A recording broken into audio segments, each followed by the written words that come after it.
I'm glad you bring up Missoula. This came out today. I don't know if you saw it.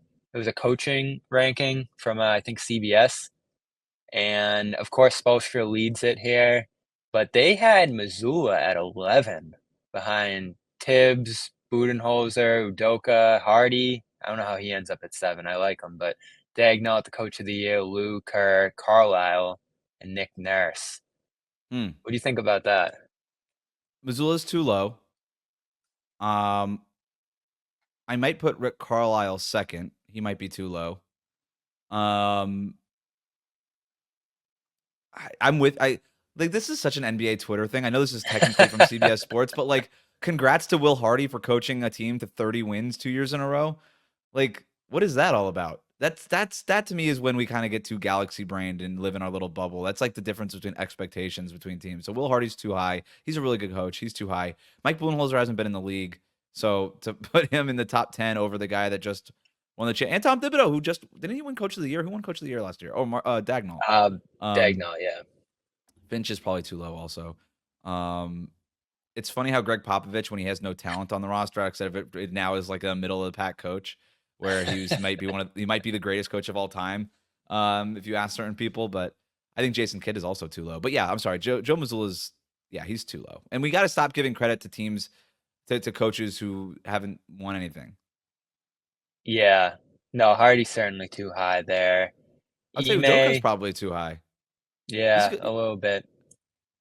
Did bring his team to the finals the last time he coached before last year, but you win a championship. I guess the thinking with Joe would be he has so much talent that many of these coaches will be able to succeed similarly. But I think, like you said, he laid his imprint on that team last year with the amount of threes they took, the way they played defense. I think he coached great in the playoffs, had some good adjustments. So he's top 10. I don't know if he's Yeah, top 5 at this point, given I the pedigree of some of the guys up there, but a lot of those guys have weaknesses too. Jamal Mosley's also really low at 19. That guy I might have in the top 10 pretty firmly. That guy did such a good job with the Magic last year, and that's sort of me going up against my argument of don't argue like teams coaches haven't Yeah, won but they anything made the yet, but playoffs, they they made the went 7 playoffs, right? games, Like yeah. so. I do think that we get with Nick Nurse, who I think is a very good coach. I'm not trying to like disparage Nick Nurse, and then I even see a guy like Quinn Snyder at 16 over Taylor Jenkins, Jason Kidd, Jamal Mosley. Like, I don't know. Quinn Snyder's a good coach, but like, so at risk of alienating your entire audience, which is, I guess, your problem, not mine. But um, we get into like the Brad Stevens level of evaluation here with head coaches sometimes, where you like design a really cool sideline out of bounds play, and all of a sudden you're a top 5 coach, as if that's like 80% of a coach's job. When in reality, like designing a slob is like 2% of a coach's job, right? It's such a little part of the head coach's job, but we give it such importance, and they design like 2 awesome sidelines out of bounds plays, and we're like, oh my god, what a schematic person! Like, this is so cool. What a great, and it's like, all right, yeah, it's cool, but like, do we have to elevate that person to like the best coach in the league? And Nick Nurse is still sort of riding the coattails, I think, of the box and one in the 2019 playoffs a little bit, being number Their 2 here. defense actually got a little worse than it was the year before too under Doc, I wanna say, when I was looking at it a couple days ago, so and, Embiid was hurt and all that, I thought they did some good things. They managed the Harden thing and still had a pretty good Yeah, season, but 2's 2's a little high, and Carlisle, I mean, much success as he's had, they missed the playoffs all those years in Dallas, and their defense was a disaster this year there in Indiana, so I don't know. It's that's all true. a toss-up. I mean, this list could change significantly just based on how this season goes. How about Malone too? I mean, he's great. Just won the championship. He would have been firmly top 10 coming off the championship a year ago, right? That's a great point. Yeah, it also just goes to show like recency bias is such a huge part. Like, is this a list of the top 10 coaches in the league right now, or is this a list of like performance in like last season? Because it almost feels like it's that, but um, I I don't think it's know. looking ahead like my list It was, might be like who's looking, the coach yeah. for this year.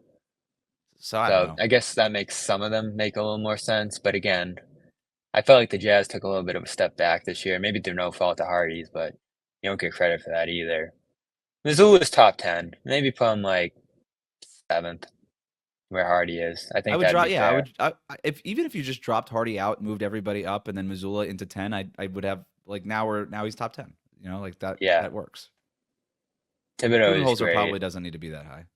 I like Budenholzer a No, lot, I'm but interested to see how they do this year, though. I think he yeah. was a good fit for that team. And Ime I like again, but they were fine last year. Some offensive weaknesses there. I don't know. Interesting. No, I Doc bet we Rivers have is lists getting coming up. a little disrespected there too. I mean, we act like this guy's a total bum. Like the guy wins regular season games like a machine. Like that guy is a regular season's wins machine. Like we give him some credit for that. If we're gonna put Budenholzer at 9, you know, Their defense did get better under him too in Milwaukee, but and thought he then did a good everyone job with got him. hurt. Yeah, So I'm interested to see how that goes. I'm high on the Bucks too. I like them. Maybe some reasons for concern there with Middleton and all that, and they aren't getting any younger. But I'll always believe in Giannis. that's Um, the thing. It's like if you're gonna beat the Celtics, you gotta a have the best player on the court because you're not gonna have the better team. You have to have the best like 1 through 8, but you have to have the best player on the court. Giannis can be that guy. Joel Embiid could be that guy when he's healthy. That's my problem with the Knicks is like I don't think they have like Jalen Brunson maybe could be the best player on the court for a couple of games in a series. Jason Tatum's a better basketball player than Jalen Brunson, um, but it just feels like the Knicks are trying to beat the Celtics at their own game with a worse roster than the Celtics, and I don't know that right. that's how you beat the Celtics. I kind of feel like you just have to pound the living snot out of the Celtics with just a guy like Giannis or Embiid, just like this super physical presence who just like breaks all of your schemes. To me, is like the only way to do it. Yeah, especially with the way they could be vulnerable at that center position a little bit this year, given Horford's age, Porzingis's injuries. I think that's going to be where you have to try to expose them. But Tatum's made up for that with some of the rebounding and defensive things he's able to do. Hey, Buddy Manning here. If you made it this far, you probably enjoyed this video, so subscribe, turn on notifications, and check out our social media platforms at Celtics CLNS.